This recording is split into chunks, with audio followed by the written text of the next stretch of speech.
guys, welcome back to my channel. So quick update, I passed my driving theory test. I know, I don't know how that happened, especially seeing as you guys saw that practice test and I was shocking. And I didn't think I'd passed, but I did, so yay, that's a win. Also, some super exciting news. Yesterday I went up for a interview slash audition for a new acting agent and she signed me. So hopefully you're gonna get some more acting work and things will take off. So yeah, everything's happening, it's exciting.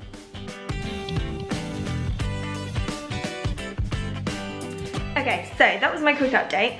This video, I am going to be showing you guys the staple foods that every vegan should have in their house. There are just some things that you need to have in your house as a vegan. So, let's get started. I don't think I really need to tell you, but I'm going to anyway. Stating the obvious, you should always have fresh fruit and vegetables in your house. So we don't actually have a lot at the moment, but we always have apples, oranges, we always have some melon, got some passion fruits and plums. We normally have nectarines as well. We also always have bananas, like I said, melon. We always have sweet potato, gotta have some sweet potato, always. Always have some tomatoes as well. We also always have just like new potatoes, baking potatoes, fresh, and fresh onion. Yeah, in the fridge, we always have some strawberries and raspberries. Always got to have those. We also always have blueberries and grapes. My dogs take their medication inside of blueberries, so we always have blueberries in the house. My dogs are weird.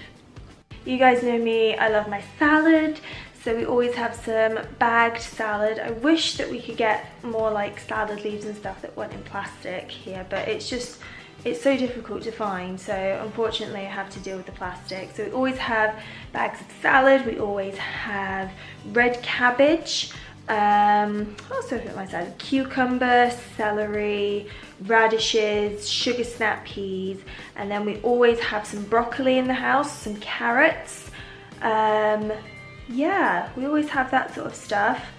And yeah, just any fresh fruit and vegetables, because it's also really good to have as snacks as well as having them as part of your main meal. So as well as having fresh fruit and vegetables, you always need frozen fruit and vegetables. So we have, let's show it inside of our freezer. We have some mango chunks, frozen mango, frozen pineapple, frozen mixed berries. Also, if you buy some fresh fruit and you notice it started to go off, just freeze it. That's what we've done. We've got like frozen strawberries, frozen raspberries, blackberries that we've picked. You know, you just freeze it and it lasts forever. We always have frozen peas. Always have frozen peas in the house. We've also got some frozen green beans, some frozen broccoli florets, and some frozen avocado, which is quite interesting. And I always chop up some fresh banana and freeze it to put in my smoothies, which is really good. Okay, let's move on to like dry goods. So over here, as you can see, we have got a variety of dry goods. We have goji berries, dates. So important to have dates in our house because I love them. What do we have in here? Oh, I think that's like coconut sugar. We don't need to look at that.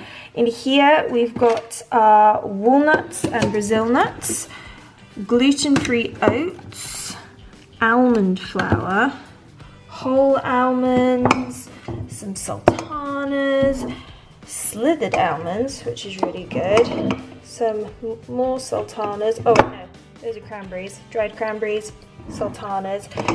Salted cashew nuts, always handy. And then we've got our mixed seeds, which is predominantly sunflower seeds and pumpkin seeds. Really good to sprinkle on salads and stuff. We've got some pistachios and some pine nuts in there, which is really good. We've also got some flaked coconut. What else we got? Some pecans. Yeah, and then we've just got extra stuff back there, like some extra sunflower seeds and some, what was that, brown rice? Don't know why that's there. Yeah, and then we have some peanuts, not too many of those because they're really high in fat and stuff. And then we've got some trail mix there as well. So yeah, it's really important to have like nuts in the house. You should, as a vegan, be having 2 Brazil nuts or 2 walnuts a day to get your omega oils, your essential fatty acids, and also to get your selenium in. It's really important, and they're great just to have as like a snack, and if you have them all laid out here, then you know that they're there. So yeah, it's really important.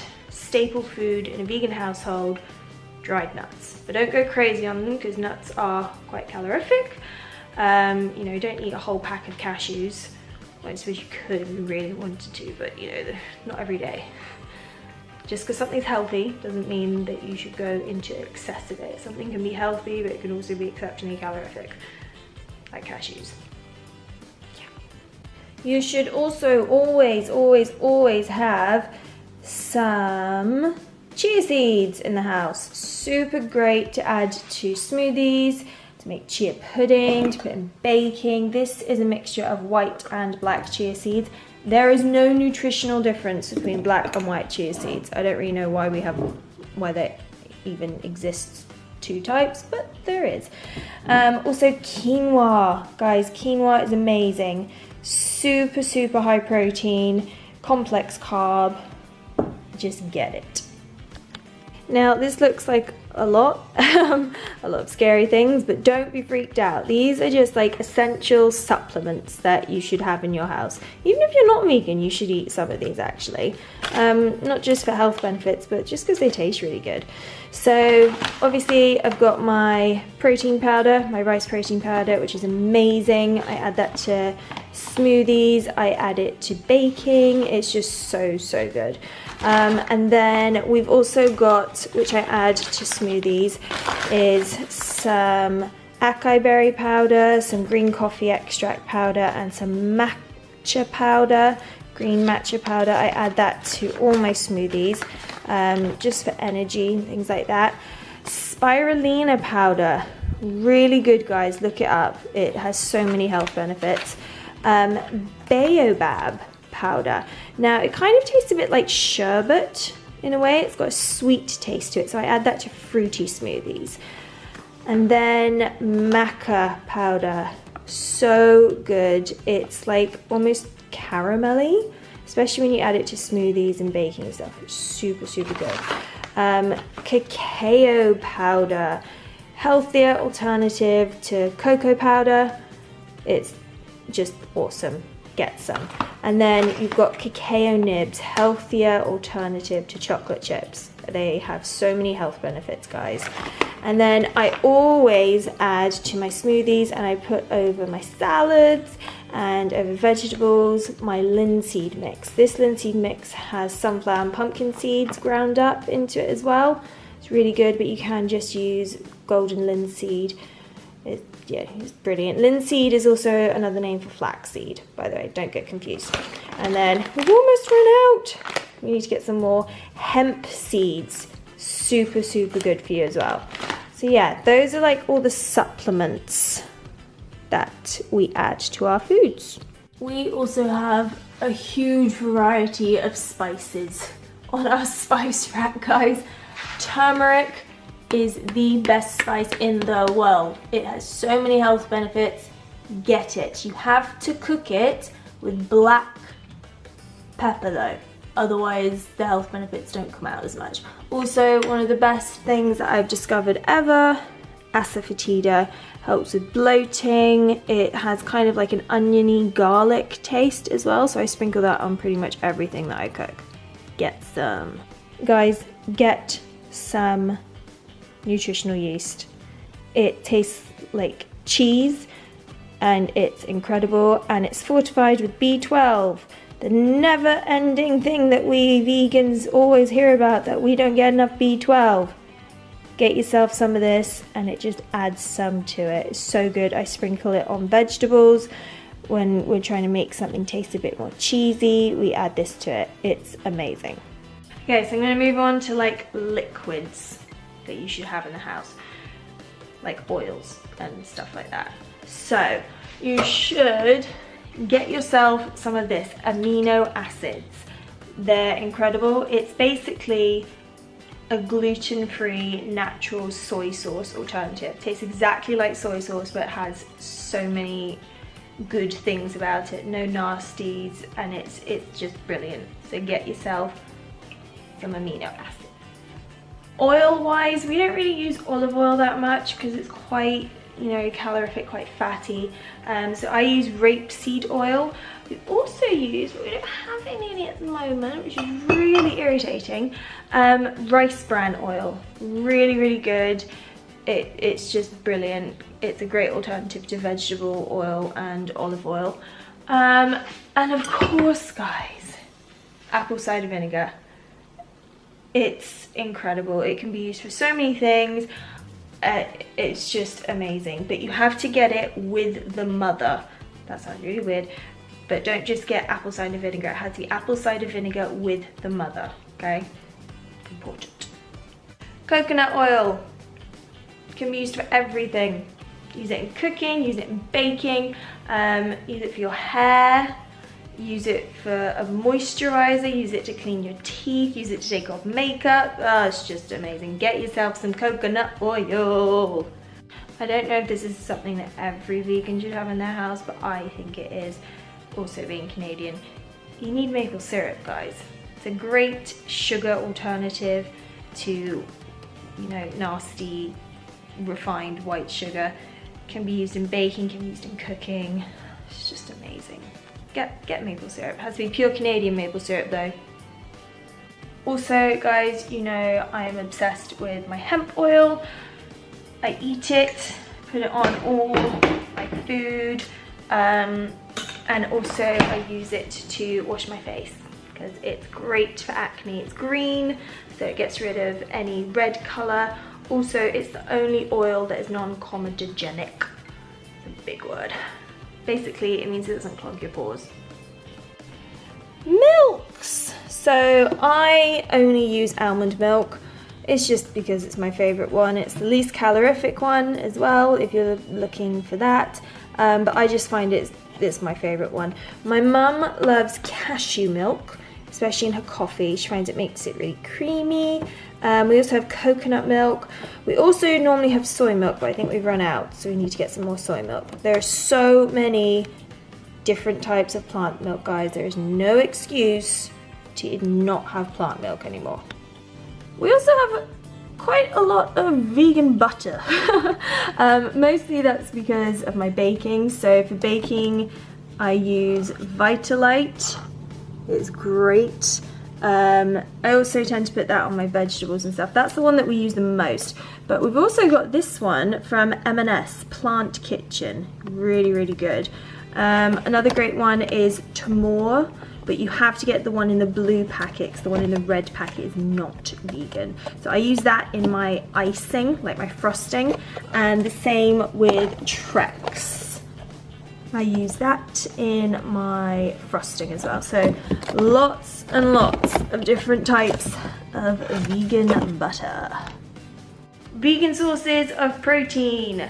Oh, get yourself some chickpeas. Chickpeas, canned beans, lentils. Just stop, like literally, this is our like little pantry place. We've got so many chickpeas in here. Beans, chopped tomatoes are really, really good. Always handy to have. pasta sauces, you know, just like pretty much what most people would have in their pantry, I reckon. We've also got some canned sweet corn in here. Dad likes that, I'm not a huge fan. We've got a lot of free from pesto, which we need to use up because we haven't really used it. But yeah, beans, chickpeas, super important. Packaged rices, guys. If you find that, you know, boiling rice takes up too much time, whole grain rice is so good for you, so handy. Every household, especially vegan households, should have some rice just because you can add it to meals, bulk it up. The same goes for lentils. Lentils, I know when they're, you know, you have to rinse them and then soak them and stuff, it can take a really long time. So if you're in a pinch, get some packaged lentils. You do not live in a vegan household unless you have tofu. Get tofu, learn how to cook it. I used to be terrified of tofu because I just thought it was gross and weird and spongy. Now I've learned how to cook it and I make it nice and crispy and I marinate it in my amino acids. It's amazing. Get tofu. Also guys, are you really vegan unless you have hummus in your house? I don't think so. If you like vegan cheese, you should get some vegan cheese substitutes. We've got a mozzarella one here. What else do we have? A Greek style one, that is actually really good. And a cream cheese one, which is really nice with tzatziki flavour. That's really good. We've also got some creme fraiche, vegan creme fraiche. We've got, you know, like mozzarella, shredded cheese, which is really good. And some like Parmesan Italian style cheese as well. So if you like cheese, get some of that. So guys, that's pretty much it. The only other things that I would say you should maybe have are like frozen meat substitutes, if that's what you're into. So we have a lot of like frozen no bull burgers, Linda McCartney vegan sausages, frozen chicken nuggets. Oomph is amazing. You should get some. It's so good. There's 4 different flavors, I think. Yeah, really good. Get some of that. Just like frozen protein that you can keep in the freezer and just whip it out when you need to. So guys, there you go. I'm sure I probably missed out a few things which you should have as a vegan, but those are kind of the main things that I would say you need as a vegan in your house food-wise. So yeah, I hope you've enjoyed this video. If you did, please give it a big thumbs up and please subscribe to my channel. Follow me on Instagram, TiffanyHD1, and I'll see you again next time. Bye!